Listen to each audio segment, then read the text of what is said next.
네, 오늘 하나님 말씀은 열왕기상 17장 1절부터 16절까지 말씀 제가 읽겠습니다. 길르앗 거주민 디셋 사람 엘리야가 아합에게 이르되 내가 서서 섬기는 주 이스라엘의 하나님께서 살아계심을 두고 맹세하노니 내 말이 있지 아니하면 이 몇 년 동안 이슬이나 비가 있지 아니하리라 하니라. 주의 말씀이 그에게 임하지라 이르시되 너는 여기를 떠나 동쪽으로 가서 요르단 앞 그리 시내가에 숨고 그 시내에서 물을 마시라. 내가 까마귀들에게 명령하여 거기서 너를 먹이게 하였느니라 하시니라. 이에 그가 가서 주의 말씀대로 행하였으니 곧 그가 가서 요르단 앞 그리 시내가에 거하였더라.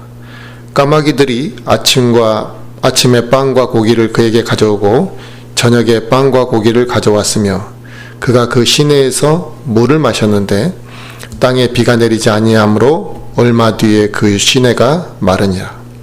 주의 말씀이 엘리야에게 임하니라 이르시되 너는 일어나 시돈에 속한 사르밧으로 가서 거기 거하라. 보라 내가 그곳에 과부 여인에게 명령하여 너를 돌보게 하였느니라 하시니라. 이에 그가 일어나 사르밧으로 가서 도시의 문에 이를 때에 보라 그 과부 여인이 거기서 나뭇가지를 주우므로 그가 그녀를 불러 이르되 원하건대 그릇에 물을 조금 가져다가 내가 마시게 하라 하니라. 그녀가 그것을 가지러 갈 때 그가 그녀를 불러 이르되 원하건대 내 손에 빵 한 조각을 내게로 가져오라 하며 그녀가 이르되 주 당신의 하나님께서 살아계심을 두고 맹세하옵나니 내게는 납작한 빵이 없고 다만 통에 가루 한 움큼과 병에 기름이 조금 있을 뿐이니이다. 벗어서 내가 나뭇가지 2개를 줍고 안으로 들어가 나와 내 아들을 위해 그것을 차려서 우리가 먹고 죽으려 하나이다 하며 엘리야가 그녀에게 이르되 두려워하지 말고 가서 내가 말한 대로 하려니와 먼저 그것으로 나를 위해 작은 빵 하나를 만들어 내게로 가져오고 그 뒤에 너와 내 아들을 위해 만들라.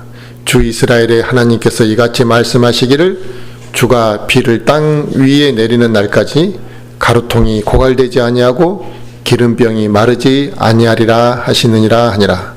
그녀가 가서 엘리야의 말대로 하였더니 그녀와 엘리야와 그녀의 집이 여러 날 먹었으나 주께서 엘리야를 통하여 친히 하신 말씀대로 가루통이 고갈되지 아니하고 기름병이 마르지 아니하니라. 아멘. 오늘 하나님 말씀 주제는 하나님의 방법이라는 주제로 말씀을 전하려고 합니다. 우리 삶 가운데서 하나님께서 인도하심과 하나님의 그 방법들을 우리가 보게 되지만 하나님의 이 방법과 인도하심이 항상 똑같은 형태로만 이어지는 것은 아닙니다. 또 그리고 하나님의 인도하심과 하나님의 이 방법이 우리의 상상을 초월하고 또 우리의 능력을 뛰어넘어서 역사하는 경우들이 많은데 오늘 본문의 이 내용도 그와 같이 하나님의 능력과 하나님의 방법이 우리의 생각을 초월하고 우리의 능력을 초월하는 그런 역사임을 알 수가 있습니다. 하나님께서 자신의 종 엘리야를 그리 시내가에 숨겨두셨던 것이거든요, 지금. 그래서 이제 까마귀를 통해서 엘리야에게 빵과 고기를 공급해 주셨는데, 하나님의 이 능력은 이 사건을 통해 하나님의 능력이 우리에게 능력으로 말씀하시고자 하는 건 뭐냐면, 하나님의 능력에는 제한이 없다라는 것입니다. 그러니까 까마귀를 통해서 먹이려고 하나님이 작정하시면 그게 하나님한테는 어려운 일이 아니라는 것이죠. 그리고 또 하나는 하나님께서 자기 일꾼을 책임져 주시는 분이심을 우리가 알 수 있는 거죠. 또 하나님께서는 당장 먹을 것이 없어가지고 이 가루 한 움큼, 그 다음에 기름병에 기름이 조금밖에 안 남아있는 이 그 과부의 집에서 이제 그 과부가 자기 아들과 마지막 한 끼밖에, 그 한 끼도 사실 충분하지 않는 그 양이지만 마지막 식사를 하고 생을 다하려고 하는 그 과부를 통해서 그 풍족한 사람을 통해서 엘리야를 먹이려고 하셨던 게 아니라 그런 이제 겨우 한 움큼밖에 안 남아 있는 가루를 먹고 이제 더 이상 먹을 게 없으니까 이제 죽어야 되겠다라고 생각한 그 과부를 통해서 엘리야를 섬기도록 하셨는데, 그 과부에게도 하나님의 능력과 방법을 나타내신 사건이 이제 오늘 본문 내용이죠. 이처럼 하나님께서는 자기 종, 그러니까 자기가 일을 시키고 자기에게 순종하는 그 일꾼들을 보호하시고, 우리 그리스도인들도 마찬가지거든요.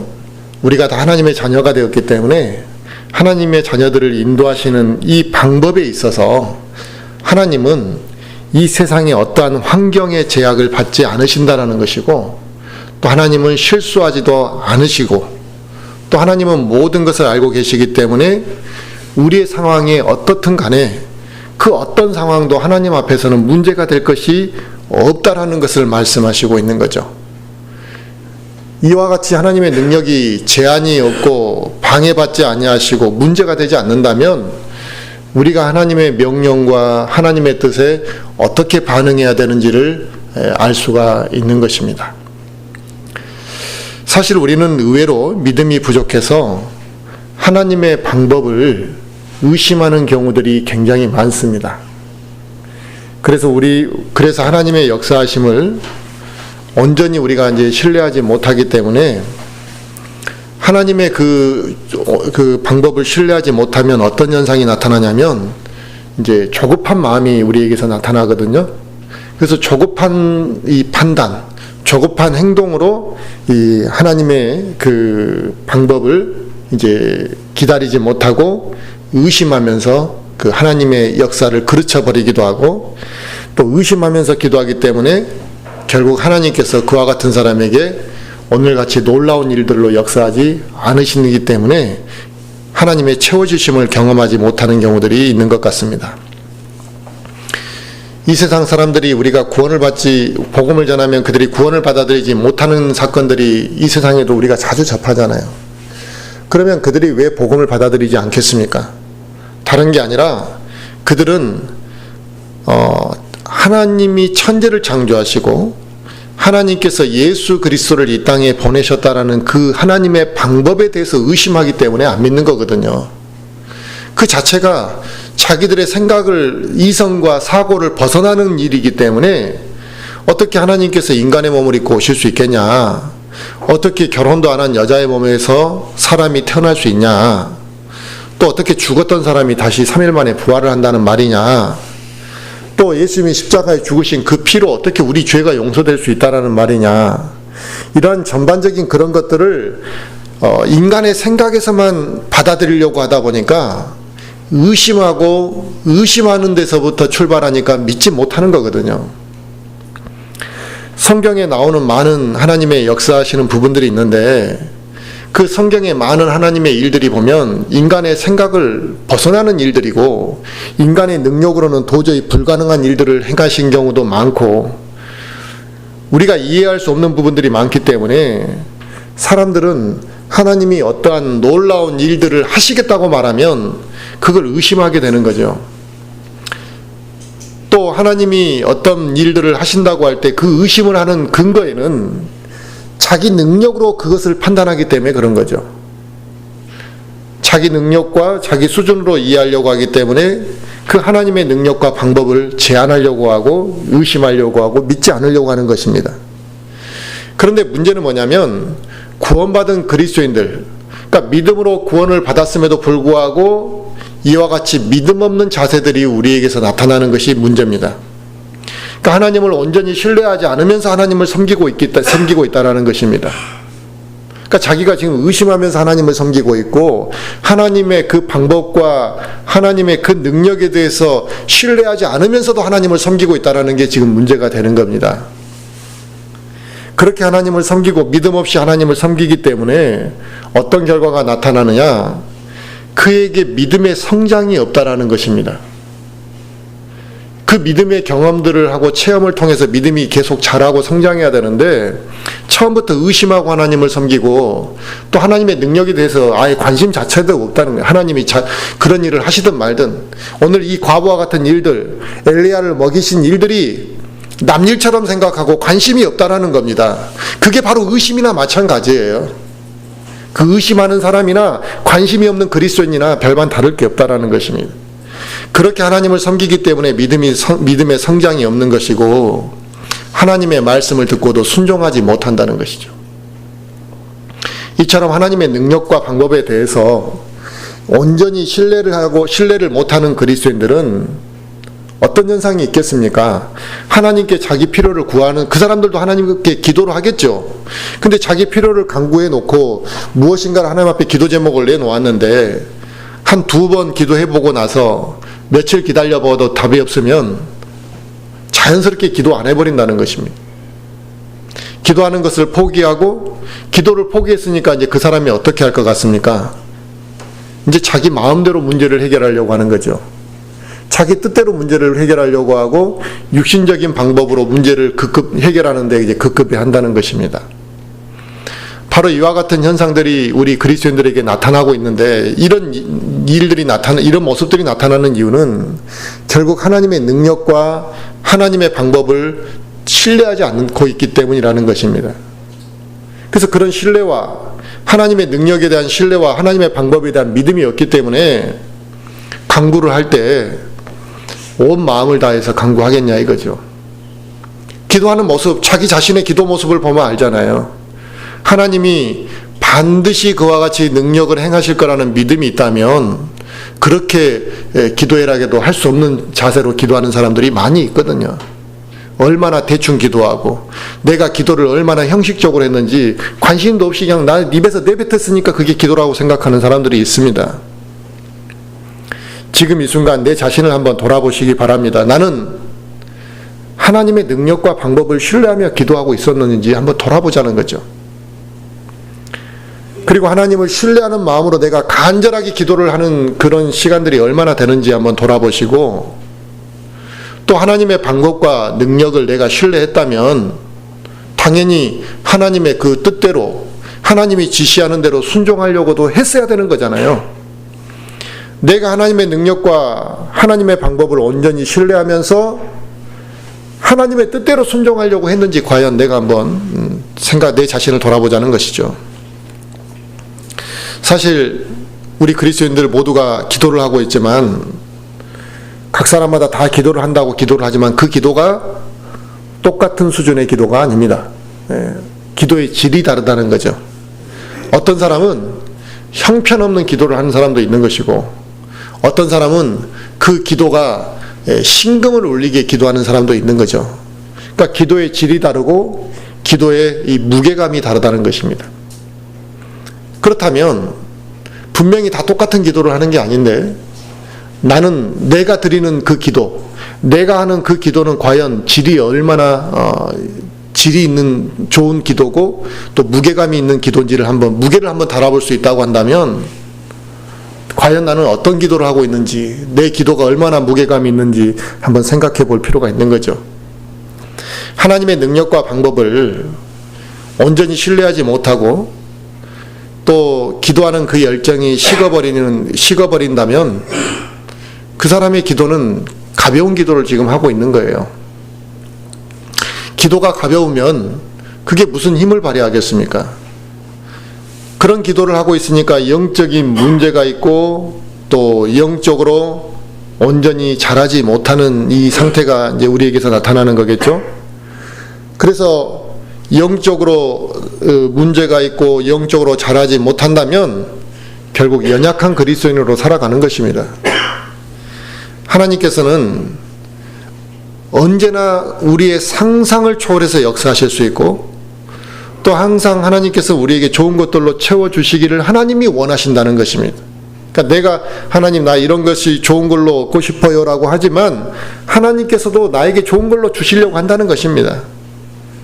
그런데 우리 안에 조급한 마음, 또 나의 어리석은 생각 때문에 하나님의 방법을 기다리지 못한다는 것이죠.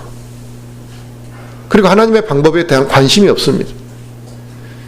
그러다 보니까 하나님이 나의 삶을 채워주시는 그 채움에 대한 경험을 못하고 살아가는 그리스도인들이 태반이라는 것입니다.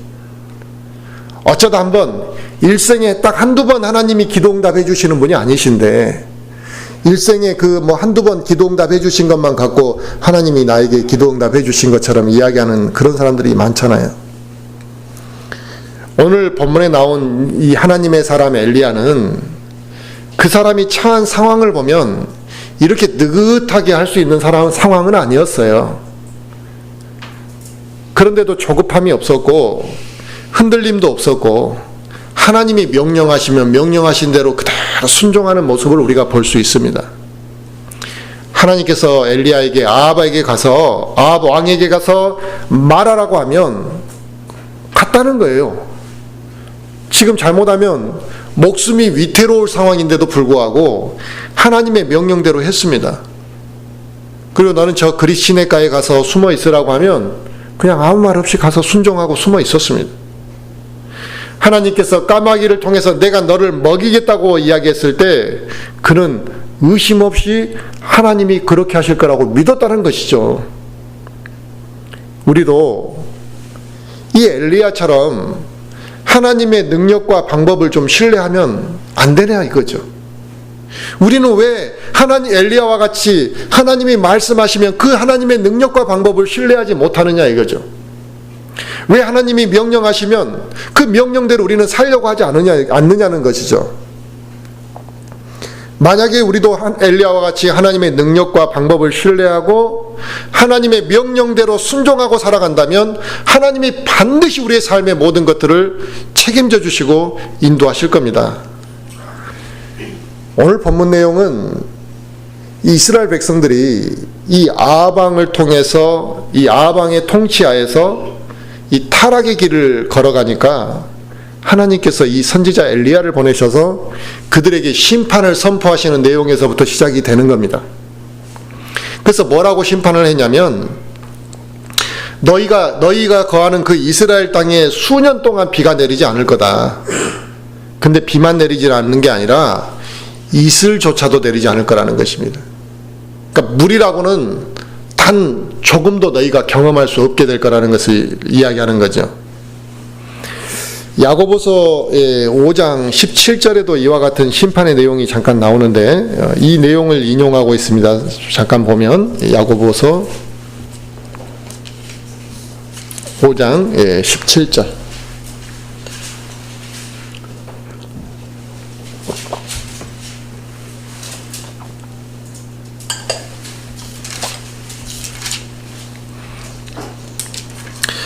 야고보서 5장 17절에 보시면 엘리야는 우리와 같이 동일한 성정의 지배를 받은 사람이로되 비가 오지 않기를 그가 간절히 기도하니 3년 6개월 동안이나 땅에 비가 오지 아니하였고 그랬습니다. 아멘. 지금 이 열왕기상에는 수년이라고만 했고 몇 년이란 이야기를 정확하게 안 했는데 야고보는 이 시간이 3년 6개월이었다라고 이야기를 하고 있습니다.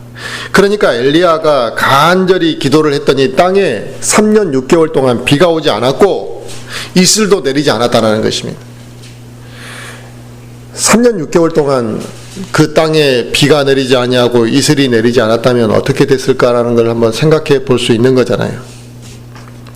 또 이 3년 6개월 동안 이 비가 내리지 않는 또 먹을 것이 없는 이 상황에서 하나님께서 엘리야를 이 보호하시는 사건을 우리가 어떤 또 상황에서 어떤 비슷한 상황을 볼 수 있냐면 이 계시록 12장에 보면 한 여자가 광야로 도피해서 3년 반 동안 하나님이 그를 양육하시는 보살펴 주시는 그 사건이 예언되어 있습니다. 그때도 3년 반 동안 이 여자가 광야에서 은신하는데 하나님께서 그에게 먹을 것을 주시고 보살펴 주신다라는 거죠.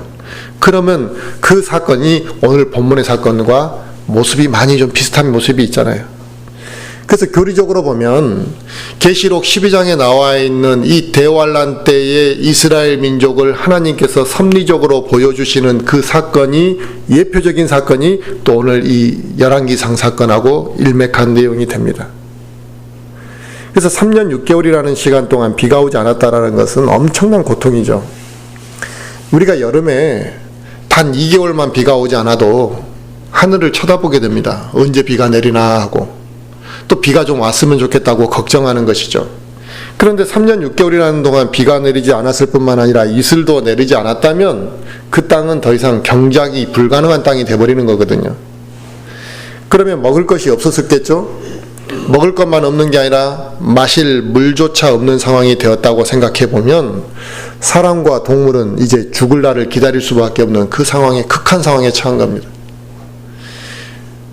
우리 인간이 하나님을 떠나서 살아간다는 것은 우리는 그냥 살아가고 있다라고 생각할 수 있죠. 하나님을 떠나서 자기 멋대로 살아갈 수도 있습니다. 그런데 영적 상태는 이 3년 6개월 동안 땅에 물도 없고 비도 이슬도 내리지 않은 것처럼 그 메마름 속에 생명이 죽어가는 것처럼 우리가 하나님을 떠나 산다는 것은 영적으로 그와 같이 메마름 가뭄 가운데 있는 것과 같습니다. 그러면 영적으로 그렇게 가물어 있다면 당연히 고통이 따르겠죠. 영적 생명이 그 사람에게서 자라날 틈이 없는 거죠. 그래서 그리스도인들이 하나님을 떠나서 영적으로 이렇게 가물어 있는 상태에 있게 되면 그의 마음이 영적으로 위축되고 메말라 있고 하나님의 생명이 그 안에서 드러나지 않기 때문에 결국 그 사람은 주님이 주시는 평안을 누리지 못하는 것입니다. 또 그뿐만 아니라 그와 같은 메마른 땅에서 어떻게 열매가 맺어질겠냐 이거죠. 메마른 영적 상태에서 좋은 열매를 맺을 수가 없다라는 것이죠. 메마른 땅에서 사람들은 불안해하고 고통을 느끼고 죽음을 느끼는 것처럼 그 영적으로 메말라 있는 그리스도인들은 불안과 고통 속에서 살아갈 수밖에 없는 것입니다. 가뭄을고 메마른 땅에는 기쁨의 소리가 사라지게 되는 것이고, 그처럼 영적인 기근으로 있는 사람들도 영적인 양식으로 채워지지 않게 되면 주님이 주시는 기쁨을 누리지 못하고 살아가는 것입니다. 주님을 주시는 기쁨을 누리지 못하니까 내가 하나님으로부터 받은 은혜를 그 누구에게도 말할 게 없는 거예요. 그런 경험을 해본 적이 없으니까 기쁘지 않는 거죠. 그렇게 기쁨이 없는 그리스도인이 무엇으로 하나님 앞에 와서 찬양을 하고 무엇으로 하나님 앞에 감사할 마음이 있겠습니까? 대부분의 그리스도인들이 감사할 내용이 뭐냐? 그냥 하루 세 끼 밥 먹고 사니까 감사하는 내용밖에 없는 것 같아요. 오늘 하루는 하나님이 그거밖에 밥 세 끼 먹여준 것밖에 없었냐 이거죠. 영적으로 메말라서 영적으로 기쁨의 소리가 사라져버렸고 그저 영적으로 고통 가운데 시들어서 살아가는 이런 사람들이 너무나 많다는 거죠. 하나님께서 엘리야를 아벡에 보내신 사건은 매우 독특한 사건입니다. 왜냐하면 이스라엘 역사상 가장 악한 왕이 다스리는 그 시대에 하나님께서 가장 위대한 선지자를 보내신 사건이었던 겁니다. 그러니까 가장 악한 왕과 가장 위대한 선지자 두 사람이 이제 만나는 사건이었던 거거든요. 그 엘리야를 통해서 말씀하신 하나님의 심판은 이제 이스라엘 땅에 몇 년 동안, 그러니까 3년 6개월 동안 이슬이나 비가 내리지 않을 것이라는 선언이었습니다. 그런데 재밌는 건 뭐냐면 이 이스라엘 백성들이 하나님을 바르게 섬기지 않고 우상을 섬겨서 그 심판을 받았는데 그들이 섬겼던 우상이 뭐냐면 바알신이었습니다. 바알신. 근데 이 바알신은 폭풍과 비의 신이었다는 거예요. 그러니까 비를 충분히 내려주는 신이 이제 신이라고 믿었던 게 바알신이었습니다. 그래서 때에 맞춰서 풍족하게 비를 내려주는 신이니까 그 바알신을 잘 섬기면 풍성한 수확이 있을 거라는 믿음이 있었기 때문에 그들이 바알을 섬겼던 거거든요. 그래서 하나님이 오히려 그와 같은 반대적인 모습을 보여주신 거죠. 하나님이 허락하지 않으면 비도 내리지 않을 뿐만 아니라 이 땅에 이슬조차도 내리지 않는다라는 걸 보여주시고, 이 재앙에서 만약에 하나님이 비를 내리지 않고 이슬도 내리지 않았다면 만약에 바알이 그렇게 비를 내리는 신이라면 비를 내려야 될 거 아니냐 이거죠. 그런데 하나님의 이 재앙 속에서 그 신이 아무것도 할 수 없다면 그야말로 바알은 거짓된 신이고 우상이고 헛된 것이라는 것을 드러내 보이고 깨닫게 해주시려고 하나님이 이와 같은 심판을 하신 겁니다. 우리 자신들도 내 자신이 뭐나 되는 줄로 이렇게 생각하고 살아가고 착각할 때가 있습니다. 내가 뭐나 되는 것 줄로 생각할 때 우리는 내 마음대로 살아가려고 하는 거거든요. 나 이거 잘한다고, 나 이런 거 할 줄 안다고, 그리고 뭐 굳이 이거 하나님 앞에 기도하지 않아도 내가 알아서 다 할 수 있다라는 이런 내가 무엇이나 되는 줄로 생각하고 살아갈 때 내 마음대로 하려고 하는 경향이 있습니다. 하지만 우리가 이리 실패하고 저리 실패하고 또 깨질 대로 다 깨지고 나면 그때 우리는 안 되는구나, 내가 정말 무능하구나, 그런 걸 깨닫게 될 때 하나님을 찾고 돌아오는 경우들이 있습니다. 그래서 하나님께서는 우리가 불필요한 것들을 붙잡고 살아갈 때 하나님께서는 하나님과 우리의 관계를 위해서는 그 불필요한 것들을 좀 내려놓도록 하시는 거죠. 그래서 하나님께서는 우리에게 불필요한 것들이 있으면 그것들이 하나님과의 관계를 가로막고 있기 때문에 하나님과의 관계를 가로막고 있고 하나님과의 관계를 악화시키는 그 불필요한 것들을 다 내려놓을 때까지 하나님께서는 여러 가지 방법들을 통해서 우리를 깨닫게 하시는 겁니다. 그래서 그 과정을 통해서 우리가 결국에는 의지할 수 있는 존재는 하나님 한 분밖에 없구나, 이걸 깨닫도록 하시는 것이죠. 그런데 이걸 깨닫는데 1년이면 될 것 같습니까? 2년이면 될 것 같습니까? 참 어리석게도 내가 하나님과의 관계를 가로막고 있는 이 불필요한 것을 끝까지 붙잡고 살아가는 사람들이 다수고, 심지어 죽을 때까지 그걸 내려놓지 않고 그것 때문에 하나님과의 관계가 어긋나고 오직 내가 의지할 수 있는 분은 하나님 한 분밖에 없다라는 걸 죽을 때까지 못 깨닫고 죽는 그리스도인들도 있다라는 사실이죠. 그래서 어떤 사람은 그게 10년 걸린 사람도 있고요, 어떤 사람은 20년 걸린 사람도 있습니다. 그러면 20년 후에 20년 동안 그 사람은 계속 하나님으로부터 불필요한 것들을 내려놓으라는 여러 가지 그 과정만 반복하고 어리석은 삶으로 시간을 낭비해버린 결과가 되는 거죠. 하나님께서 이스라엘 땅에 내리신 가뭄의 이 징벌은 하나님을 떠나 바알을 섬기는 자들이 결국 너희들이 섬기는 그 이방신이 너희들에게 아무런 도움을 주지 않는다라는 것을 깨닫게 하시기 위해서 하나님이 그와 같은 심판을 허락하신 겁니다. 그리고 그 심판을 통해 이제 하나님께서 그들이 회개하고 돌아오기를 원하셨던 것이죠.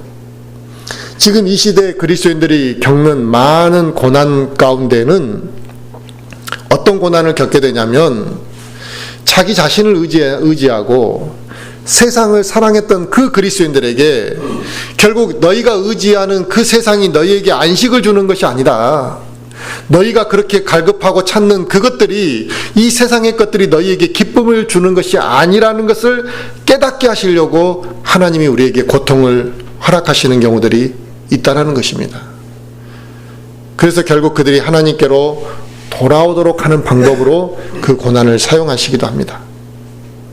그런데도 많은 그리스도인들이 하나님의 뜻을 끝까지 거부하거나 끝까지 자기 방법대로 살아보려고 발버둥치기 때문에 더 깊은 죄악의 수렁으로 빠지고 있다는 것입니다. 그로 인해 얻게 되는 결과물들이 뭡니까? 결국 불필요한 짐을, 커다란 짐을 지고, 자기가 자초한 그런 짐을 지고 살아가면서 힘들다고 징징대고 평안을 잃어버리고, 나는 이 짐 때문에 하나님을 못 섬긴다고 이야기하고, 나는 복을 받지 못했다고 불평하고, 자기 삶을 더욱 힘겹게 만드는 경우들이 많다는 것이죠. 하나님께서는 아합에게 하나님의 심판을 선포했던 그 엘리야를 이제 보호하셔야 될 사건이 됐던 거죠. 야, 너 가서 심판을 선포해. 그리고 이제 엘리야가 목숨이 위태로운 상황이 됐는데 하나님이 그냥 내버려 두지 않으셨다는 것입니다. 그래서 그를 그릿시내가로 인도하셔서 안전하게 보호하셨는데, 하나님은 이처럼 악인의 손이 자신의 종을 해치지 못하도록 항상 지키셨다는 것입니다. 또 그뿐만이 아니죠. 아침 저녁으로 그 엘리야가 먹어야 될 것들을 책임져 주셨습니다. 얼마나 섭리적이냐 이거예요. 야, 너가 가서 일해서 먹어라, 또 땅을 파서 뭘 해라, 이런 게 아니라 하나님께서 섭리적으로 먹이시고 인도하시는 분이라는 것을 이 성경을 통해서 말씀해 주시고 있습니다.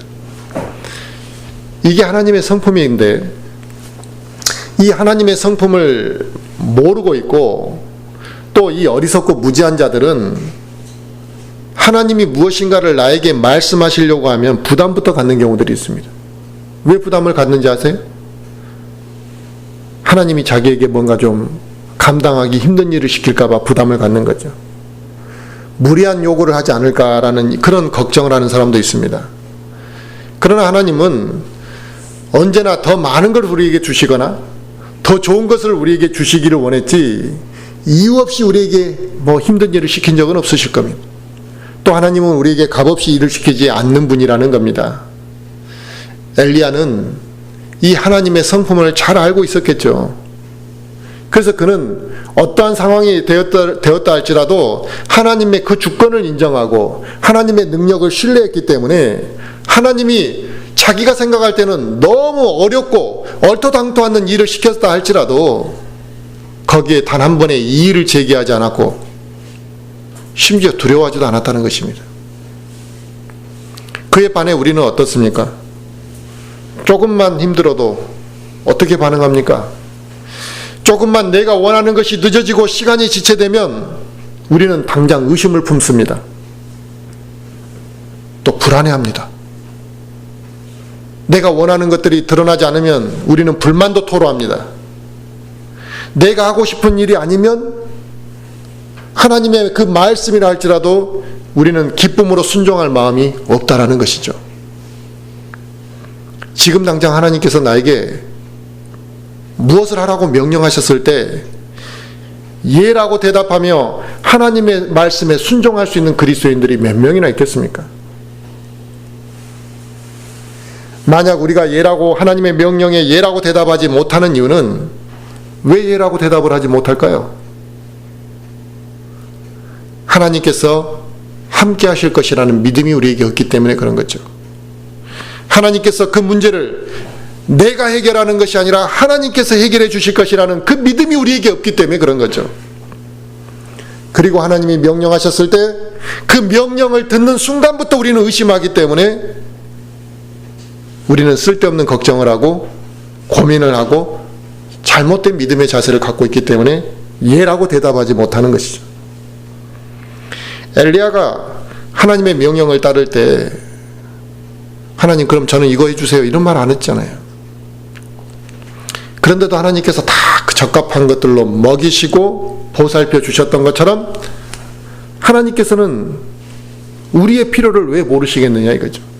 우리의 필요를 아시고 계시기에 우리가 하나님의 일에 게으르지 아니하고 하나님의 능력과 방법을 신뢰한다면 하나님께서 우리의 모든 것들을 적절하게 다 채워주실 것이라는 저는 그걸 우리가 믿어야 된다는 것입니다. 가난한 과부가 엘리야의 그 명령에 순종했을 때에도 그 가루를 담는 통에 가루가 떨어지지 아니하였고 기름을 담아놓는 병에 기름이 떨어지지 않았던 것처럼 하나님의 명령에 순종하고 하나님의 능력과 방법을 신뢰하는 사람에게는 하나님의 복이 끊임없이 채워지고 풍성하게 채워주시는 것입니다. 그러므로 오늘 본문의 엘리야와 가난한 과부의 사건에서 알 수 있듯이 하나님의 방법은 우리의 상상을 초월한다는 것이죠. 우리의 생각을 초월해서 역사하시는 분인데 오히려 우리는 항상 내 수준에서 왜 하나님의 능력을 생각하냐는 거죠. 하나님의 능력은 무궁무진하고 무한한데 우리는 내 생각으로 하나님은 이렇게 하실 거라고 단정짓거나 축소한다는 것입니다. 이런 나의 믿음 없는 자세로 인해 그분의 인도하심을 우리는 의심하고 살아가고 이와 같은 문제를 안고 살아가고 있기 때문에 오늘 본문 말씀을 통해서 하나님의 명령 앞에 우리가 어떻게 자세를 갖추고 살아가야 되는지를 우리는 이 말씀을 통해서 배워야 하고 우리의 잘못된 것들이 있다면 반드시 바로잡아야만 하는 것입니다. 그리시네가에서 까마귀를 통해서 엘리야에게 필요한 것들을 채워주시고 또 너는 이제 당분간 거기서 좀 쉬고 있어라 하나님께서 그렇게 엘리야에게 말씀하셨잖아요. 그런데 그 그리 시냇가라는 그곳이 엘리야가 썩 가고 싶었던 장소는 아니었을 겁니다. 왜냐하면 그 그리 시냇가에서 사르밧으로 다시 이제 보내셨을 때 사르밧으로 그렇게 썩 가고 싶지는 않았을 겁니다. 왜냐하면 이스라엘을 우상 숭배로 몰아넣었던 그 아합 왕만이 엘리야를 힘들게 했던 게 아니라 그 아합 왕의 아내 이세벨도 엘리야를 죽이려고 했거든요. 그런데 이제 그리 시냇가에서 잠시 쉬고 있으라고 했던 그 엘리야를 이제 사르밧이라는 그 지역으로 보냈다라는 것입니다. 너 사르밧으로 좀 가라 이거예요. 근데 그 사르밧이 어떤 땅이냐면 그 악한 아합 왕의 아내 이세벨의 고향이 사르밧이었습니다. 그런데 우리가 엘리야의 입장이었다고 한다면 그 시돈 땅 사르밧으로 가라고 할 때 당장 불안한 마음이 왜 안 들었겠습니까? 걱정하고 아마 의심하는 마음이 들었을 거예요. 하나님, 그거 아합 왕 아내의 고향이라고, 거기 가면 내가 온전할 수 있겠냐, 이런 걱정과 두려움을 가질 수도 있었을 겁니다. 그래서 우리는 하나님이 나에게 그와 같은 명령을 했다고 한번 가정해 보면 우리는 대반에 불안한 마음부터 가졌을 수도 있고, 왜 나를 그런 곳에 보내시냐고 반문했을 수도 있습니다. 그러나 하나님의 방법은 자신의 일꾼을 이세벨의 고향에 보내셨을 뿐만 아니라 또 그 이세벨의 고향인 사르밧 땅에서 가난한 과부를 통해서 역사하셨다는 사실입니다. 바로 이게 뭐냐면 하나님의 능력은 제한이 없다는 것입니다. 그 원수의 땅에서든 심지어 먹을 것이 없어서 아무것도 줄 것이 없는 그 과부를 사용하든 하나님의 능력은 제한이 없기 때문에 그 누구를 만나든 어떠한 환경에 있든 간에 하나님의 능력은 나타난다는 것이죠. 그리고 하나님께서는 어떤 일, 특별하게 좋은 사람을 통해서만 영광 받으시는 것이 아니라 모든 상황 속에서도 하나님은 영광 받으시기를 원하시는 것을 알려주시는 겁니다. 그러므로 우리 그리스도인들은 지금 나의 환경이나 지금 내 상황이 좋은 상태에서만 하나님을 예배드리는 것은 이건 매우 잘못된 행위죠. 그러니까 조금만 삶이 힘들어지고 복잡해지면 제일 먼저 하는 게 교회 떠나는 것부터 하잖아요. 예배 안 드리는 것부터 합니다. 부부싸움만 해도 오늘 나 교회 안 간다고 이런 사람들이 얼마나 많습니까? 조금만 힘들고 싫은 일이 있으면 제일 먼저 하는 게 예배 안 드리는 것부터 합니다. 아니 반드시 예배는 드려야 되고 다른 것들을 포기해야 되는데 왜 제일 중요한 예배를 먼저 포기하냐 이거죠. 나의 환경과 상황이 조금만 안 좋아지면 하나님께 예배 드리는 것이나 이런 것들을 먼저 포기하는 것이 아니라는 것이죠. 하나님의 명령대로 움직인 엘리야는 이제 과부를 만났잖아요. 근데 과부에게 물을 좀 달라고 했다 이게. 그러니까 물이야 사실 그 가뭄에 물 주기도 좀 어렵겠지만 물이야 좀 줬는데 그것도 부족해서 빵 한 조각을 좀 가져오라 그러니까 과부가 지금 뭐라 그랬습니까? 다만 통에 가루 한 움큼이 있고 병에 기름이 조금 남았다 이거예요. 그래서 그거밖에 없다 이제 그러니까 두려워하지 말고 가서 먼저 그것으로 나를 위해서 빵 하나를 만들어 와라 이게 작은 빵 하나를. 그리고 그 뒤에 너와 내 아들을 위해서 만들어라 그랬어요. 그런데 이 한 움큼이라 그러면 이게 3명이 지금 먹을 양이 아니래요. 3명이 먹을 양이어도 지금 그게 전부라면 주고 싶지 않겠죠. 근데 이게 지금 3명이 먹을 양도 아닌데 나를 먼저 좀 대접하고 그리고 그 다음에 너랑 너의 아들이 먹었으면 좋겠다 이렇게 이야기하는 거죠. 너가 그렇게 순종하면 비를 땅에 내리는 그 날까지 하나님께서 비를 허락하셔서 땅에 비가 내리는 그 날까지 너의 그 통의 가루가 다하지 아니하고 그 병의 기름이 없어지지 않을 거라고 말했습니다. 그것도 이제 한 끼도 부족한 양이 남은 그 과부에게 그와 같이 지시했다는 것입니다. 내가 그 과부 입장이면 어떻게 반응했을지 스스로 알 수 있잖아요. 나 같으면 내가 만약에 엘리야를 만나서 그 과부의 입장이었다고 한다면 우리는 어떻게 반응했겠습니까? 너무 과학하다고 말했겠죠. 혹은 거짓말을 하거나 변명을 하면서 엘리야 요구를 거부했을 수도 있습니다. 하지만 엘리야는 그녀에게 온전한 믿음으로 순종할 것을 요구했습니다. 두려워하지 말라 이거예요. 엘리야는 하나님께서 어떤 방법으로도 자기 자신은 물론 과부와 그녀의 아들까지도 다 먹을 것을 하나님께서 공급해 주실 것이라는 믿음이 확고하게 있었기 때문에 그 지시도 할 수가 있었던 것이죠. 우리는 적은 수입으로 생활을 하다 보면 벌어들이는 수입이 뻔하다 보니까 그 뻔한 수입을 가지고 하루하루 이렇게 한 달 한 달 생계를 하다 보면 펑크 날 때도 있고 답이 나오지 않을 때도 있다는 것이죠. 근데도 뭐 뻔한 계산인데도 또 계산기를 두드려보고 또 두드려보고 이게 우리의 모습입니다. 그러나 이렇게 뻔한 생활비에 뻔한 우리의 수입에 답이 나오기 않는 이런 문제를 가지고 항상 부족한 것을 가지고 계산기를 두드린다 그래서 문제가 해결되는 건 아니잖아요. 또 계산기를 두드려 봐야 근심과 걱정만이 우리에게 쌓이지 특별한 해결 방법이 우리에게 있는 것도 아닙니다. 우리의 삶의 방향도 마찬가지죠. 내 능력으로는 아무리 생각해도 한계가 있는 것이죠. 그런데도 하나님께 맡기지 못하고 자기 능력으로 풀지도 못하면서 계속 고민만 하면서 어떤 좋은 해결책은 없을까? 그 좋은 해결책이라는 게 뭐예요? 하나님 앞에 순종하지 않고 적당히 세상에서 살아갈 수 있는 좋은 해결책은 없을까? 그건 좋은 해결책이 아니죠. 그러므로 내 삶의 방향을 정할 때 미리 머리를 굴리고 뭐 계산기를 두드리기 이전에 내가 이곳으로 갈 것인지 아니면 저곳으로 갈 것인지 하나님께 맡기는 게 제일 지혜로운 방법인 거죠. 그러므로 자신이 가진 것, 자신의 현재 위치, 내 상황만을 바라보면서 두려워하고 의심하지 말고 하나님의 뜻대로 움직이고 순종하면서 하나님의 그 놀라운 능력을 우리가 좀 체험할 수 있기를 바랍니다. 갓 부화된 이 펭귄 새끼는 그 발바닥에 살이 너무 연해서 혼자 추운 그 얼음판 위에 서 있을 수는 없다고 합니다. 그러니까 펭귄이 자기 자기 엄마나 아빠 발등 위에 발을 올린다는 거죠. 그럼 발이 얼지 않겠죠. 그러면은 발만 새끼는 발이 시려워서 올라간 거지만 발이 얼지 않을 뿐만 아니라 어미의 체온도 느끼게 되는 거죠. 또 어미가 뭐 엄마나 아빠가 안아주니까 바람막이 구실도 하게 되니까 그냥 발을 하나 올려놨을 뿐인데 일석삼조의 효과가 있다는 거죠.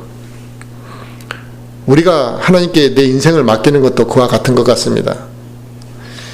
우리는 하나님께 맡긴다고 할 때 지금 당장 내 발이 시려워서 지금 내 현실이 힘들고 아쉬워서 하나님 앞에 그냥 발을 올려놓을 뿐이지만 그 결과를 보면 하나님은 우리의 바람막이가 되어주시고 내가 상상하는 것 이상의 체온을 유지해 주시고 하나님의 능력으로 내가 상상하는 것을 초월하는 하나님의 능력과 방법으로 인도해 주신다라는 것입니다.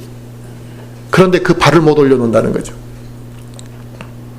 오늘 본문 말씀을 통해 우리는 이스라엘 민족이 하나님을 바르게 섬기지 아니함으로 심판을 받게 되는 그 과정을 보았고 또 엘리야와 이 과부의 순종을 통해서 하나님의 방법과 하나님의 능력이 어떠한지를 우리는 보았습니다. 삶을 자포자기한 이 과부에게도 더 이상 희망이 보이지 않는 이 과부에게도 하나님의 명령에 순종했을 때 인간의 상상을 초월하는 하나님의 능력을 경험하게 되었던 것입니다. 하나님의 복이 그의 가정에 임했습니다. 우리가 하나님을 섬기는 것도 마찬가지입니다. 여건이 되었기 때문에 하나님을 섬기는 것이 아닙니다. 그런데 왜 꼭 여건이 되면 순종하려고 하는지 모르겠다 이거죠. 내가 가진 것이 없고 여건이 어렵고 힘들지라도 믿음이 있으면 가능한 것이거든요. 우리가 믿음으로 순종할 때 하나님께서 기뻐하시는 겁니다. 믿음으로 순종할 때 우리가 복을 받게 되는 것이고 오늘 본문에 나와 있는 이 가부와 같은 일들이 우리의 삶 속에서도 이루어질 거라는 것을 가르쳐 주시고 있는 거죠. 그리고 하나님께서 자신의 명령에 따라서 순종했던 그 엘리야를 통해서 엘리야에게 까마귀를 통해서 아침 저녁으로 빵과 고기를 공급해 주셨다라는 이 사실은 한번 생각해 볼 일이잖아요. 하나님께서 엘리야에게 하루아침에 엄청난 빵을 갖고 엄청난 고기를 갖다 주면서 너 마음껏 먹어라 이렇게 하지 않으셨다는 거죠. 그냥 매 순간 그 한 끼 먹을 분량만 갖다 주신 거죠. 또 저녁 되면 또 한 끼 먹을 분량만 갖다 줬습니다. 그런데도 엘리야는 내일 일을 걱정하지 않았다는 것입니다. 또 내일 하나님이 주시겠지. 내가 내일 뭐 먹고 살아야 되나 이런 걸 걱정하지 않았다는 것입니다. 그뿐만 아니라 우리 눈에 볼 때 미천하고 쓸모없게 보이는 그 존재라 할지라도 하나님께서 원하시면 이렇게 귀하게 사용될 수 있다는 거죠. 까마귀만큼 미천한 게 또 어디가 있겠습니까? 그런데 하나님께서 사용하시면 하나님의 그 역사에 사용되어지는 아주 귀중하게 쓰임 받는 것입니다. 까마귀는 자기 새끼도 잘 돌보지 않는 새라고 알려져 있죠. 썩은 음식을 먹는 새라고 알려졌습니다. 그러니까 이런 존재는 하나님의 일꾼을 돕는 데 쓰임받을 게 적합하지 않는 존재지만 그런 까마귀도 하나님이 원하시면 하나님의 일꾼을 먹이는 데 사용되어진다는 것이죠. 이게 하나님의 방법이고 이게 하나님의 능력입니다. 까마귀와 같은 동물을 사용하셔서 엘리야를 먹이시고 기근 속에서도 믿음으로 순종한 여인에게 가뭄이 끝날 때까지 먹을 것이 떨어지지 않도록 공급받을 수 있게 하셨습니다. 이 사실은 믿음이 부족하고 아직도 믿음으로 순종하지 못하는 사람들에게 하나님의 방법과 하나님의 능력이 무엇인지를 알려주는 교훈입니다. 오늘 말씀을 통해서 우리는 하나님의 방법과 하나님의 능력에서 한번 능력에 대해서 내가 어떻게 생각하고 있는지를 다시 한번 좀 생각해 보고 내 믿음과 나의 수준이 믿음의 자세가 어떤지를 좀 돌아봐야만 합니다. 우리에게 지금 필요한 것은 다른 게 아니라 이거예요. 하나님이 명령하시면 그 명령에 순종하는 자세가 지금 필요한 겁니다. 악한 이 세상에서 우리가 더욱더 하나님의 뜻에 거하고 하나님의 명령에 순종해야만 하는데 하나님의 명령 앞에 두렵고 떨림으로 반응하는 이 그리스도인들이 적어지고 있다는 거죠. 그런데 하나님의 명령 앞에 두렵고 떨림으로 반응하는 모든 그리스도인들에게서는 하나님께서 놀랍게 역사하실 거라는 거죠. 하나님께서 이 과부와 엘리야에게 역사하셨던 것처럼 그의 필요를 반드시 채워주실 것입니다. 그러므로 우리 모든 형제 자매들이 매 순간 하나님의 인도하심에 자기 자신을 맡기고 하나님의 능력을 신뢰하고 또 하나님의 방법을 믿고 믿음으로 믿고 살아갈 수 있기를 바랍니다. 그렇게 됨으로 인해 또 저와 우리 모든 성도들의 삶 속에 하나님의 능력을 체험하게 될 것이고 그로 인해 우리에게 많은 기쁨과 또 우리의 열매들과 간증들이 우리에게 있을 거라고 믿습니다. 우리 모든 성도들에게 하나님의 놀라운 능력과 채우심이 있기를 간절히 바라며 오늘 말씀 마치겠습니다.